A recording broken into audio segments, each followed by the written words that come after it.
Um abraço especial para os meus amigos de Campo Largo, no Paraná, e Campo Mourão, no Paraná, que a partir de agora estão com sinal local da Rede Brasil de televisão. Lá em Campo Largo, no canal 24, e em Campo Mourão, no canal 36. Um abraço a todos vocês. Muito obrigado. A Rede Brasil de televisão é a mais jovem rede de televisão do Brasil, em franca expansão, já estamos chegando no Brasil inteiro, e é uma alegria saber que nós estamos agora no estado do Paraná, lá em Campo Largo e em Campo Mourão. O nosso entrevistado de hoje, ele é médico cardiologista, renomado, respeitado na capital do Brasil, e eu o convidei para que nós pudéssemos, a gente já sabe, mas é sempre bom reforçar os alertas do comportamento, porque a gente é aquilo que a gente come. E eu vou conversar com ele para fazer um alerta, porque o infarto, o acidente vascular cerebral tem levado muita gente antes do tempo lá para o segundo andar, lá para junto de Deus, Eu vou conversar com o doutor Brasil Ramos Caiado. Doutor Brasil, uma alegria recebê-lo aqui no programa. Muito obrigado por ter aceito o nosso convite. Obrigado pelo convite, Cleiton. É um prazer. Boa noite a todos. Doutor Brasil, o senhor nasceu numa família de grandes políticos do estado de Goiás, a família Caiado, que tem história. E você não foi tentado a enveredar pela política ao invés da medicina? Por que a medicina? Na minha família realmente tem uma tradição de mais de um século na política, principalmente no estado de Goiás. Tem tradição também na medicina. Meu pai era médico, meu avô, Brasil Caiado, também médico. E, na verdade, nós temos essas duas vertentes na família. E o Ronaldo Caiado também, que é deputado e médico deputado também, federal, médico ortopedista, e mais aí uma coisa de 15 ou 20 primos, um irmão, tios, etc. É uma família composta por muitos médicos. E a política nunca te seduziu? Eu sempre gostei muito de estar bem informado sobre política. Dos bastidores? Participar informalmente, mas diretamente não.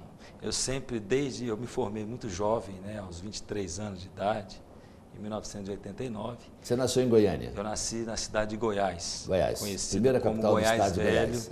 Primeira capital. Cidade tombada pelo Patrimônio Histórico Nacional. Tombado. Terra de Cora Coralina. Cora Coralina. O último governador de Goiás com a capital Goiás Velho foi meu avô Brasil, que governou Goiás de 25 a 29, 1925 a 29. Então lá a gente tem uma história muito forte. E quais foram os outros parentes que ocuparam o cargo de governador? Nós tivemos em 1970 o governador Leonino Caiado, que construiu o Autódromo de Goiânia, o estádio Serra Dourada. Foi um governo na época de muita vanguarda. E tivemos nos cargos legislativos, o senador Emival Caiado, que fez, na verdade, a lei da transferência da capital na época, vários outros, meu pai deputado federal por 4 mandatos, prefeito de Goiás em 1960. Então a história da nossa família com a política é muito estreita mesmo. Na política mais recente, a gente tem um representante importante que é o deputado Ronaldo Caiado, que já está aí no 4º ou 5º mandato. E você fez medicina onde? Bem ativo.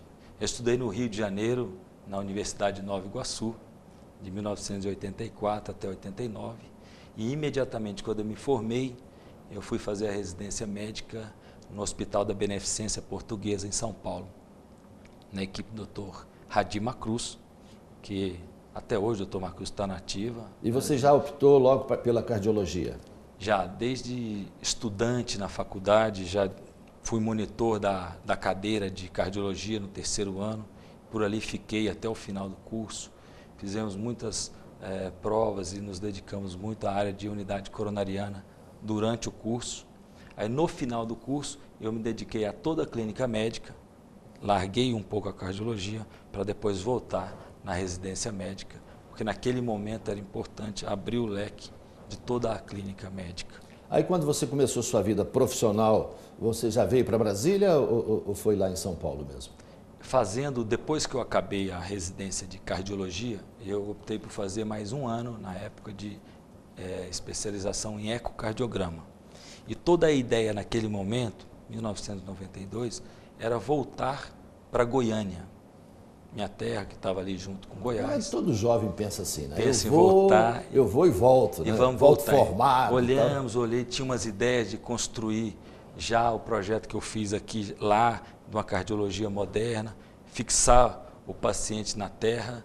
E por questões do destino, um convite que eu recebi à época, eu acabei vindo para Brasília, mas terra que morei na infância, pelo fato do meu pai ter sido deputado federal, nós fomos criados, na verdade, aqui na 302 Norte. E a 302 Norte é a quadra que tem os apartamentos dos deputados aqui em Brasília, na área central da cidade. Exatamente, nós somos os primeiros moradores na década de 70, então já é uma terra que eu aprendi a gostar desde a infância, tinha essa relação estreita, então para mim foi prazeroso, agradável e profissionalmente muito bom, que nós estávamos começando uma ideia que deu muito certo. Aí você já implantou o seu próprio consultório quando você... Já. O convite que eu te falei inicialmente, que era para um hospital e um grupo muito grande, por motivos pessoais eu não quis participar na época e optei por montar a clínica que eu tenho hoje, a Cardioimagem, já desde o primeiro momento. Uma clínica que começou pequena, hoje nós trabalhamos com 18 médicos, um volume de atendimento A clínica do Dr. Brasil Caiado hoje é referência aqui na capital da República. Inclusive, ele é meu cardiologista, né, e atende muitas personalidades, pessoas importantes, porque ele faz um trabalho de vanguarda sempre, está sempre um pouco à frente, não só porque ele é um estudioso constante, mas também pelos equipamentos da sua clínica, né, que a gente entra lá e sai seguro. Uma coisa importante é o seguinte, o médico, a relação médico-paciente, a primeira coisa que tem que ter é confiança. Muito importante. A medicina é uma profissão feita da confiabilidade, da empatia do médico com o paciente, da disponibilidade do médico para com o paciente. É uma profissão de dedicação. Eu costumo dizer que quem não gosta disso não faz, porque a medicina é uma profissão de dedicação e para quem gosta. E eu particularmente gosto muito. Doutor Brasil, a sua área principalmente, não em todas as áreas, mas a sua principalmente, que é a área do coração, do cérebro, cardiovascular, os hábitos modernos levaram a que as pessoas se tornassem mais sedentárias, que passassem a consumir mais comidas prontas, muita gordura. São hábitos que levam as pessoas a adquirirem... Hoje em dia, uma quantidade enorme de vidas são perdidas pelo infarto e pelo acidente vascular cerebral, o popular derrame. Sem então, dúvida nenhuma. Não há como fazer medicina sem o paciente ajudar. Não. Quais são assim de maneira muito, muito simples, para que todos possam entender, quais são os hábitos, o que se deve evitar? Por exemplo, o senhor me disse uma vez que leite de vaca foi feito para bezerro beber. Eu nunca esqueci disso, né? Então, quais são? E por que o leite não deve ser ingerido? Né? E quais são o ABC, o beabá de uma vida saudável hoje, para que a pessoa evite chegar até o seu consultório? Importante primeiro, Cleide, ressaltar o seguinte: as doenças cardiocirculatórias são as maiores responsáveis de morte no mundo. O infarto e o AVC que você citou. O que ajuda a compor essa doença? São doenças consideradas multifatoriais. O que é isso? É que vários fatores podem levar à doença. Por exemplo, o infarto, que é a maior causa de morte entre os homens, o AVC entre as mulheres. Hipertensão arterial, um histórico familiar de doença, o tabagismo, a má alimentação que você citou, o estresse do dia a dia, o mundo moderno hoje é muito estressado, correria, cobranças, questões financeiras, o sedentarismo, que é a falta do exercício físico, tudo isso, a hipertensão arterial, o diabetes, tudo isso vai compondo a doença. Às vezes eu posso ter um grupo de fator de risco e você outro. Às vezes o indivíduo não fuma, mas é sedentário. Às vezes ele exercita bem, mas come mal. Então é importante as pessoas... E às vezes ele é sedentário, fuma, bebe e come mal. Quanto mais fator de risco somado, mais a chance de ter doença. E aí ele chega ao seu consultório e quer um milagre. E quer um milagre. Quer um remedinho para resolver o problema. E muitas vezes a gente pode resolver de forma simples. Eu entendo principalmente que a gente não precisa de complicar.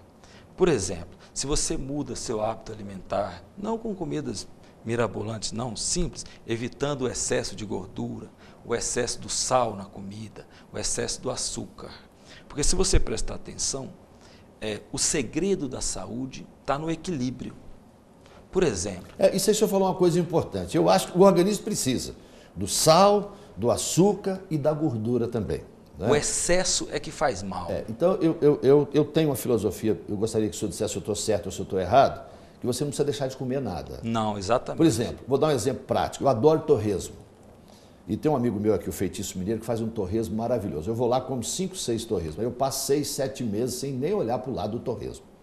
Você citou um alimento do grupo das gorduras. Então, por exemplo, a gente tem gordura no leite, que você citou, eu posso optar por um leite desnatado.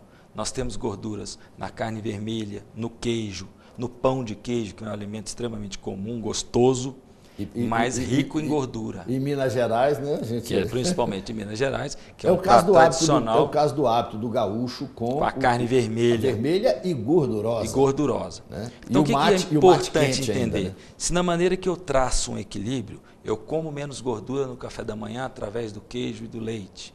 Pode ser desnatado.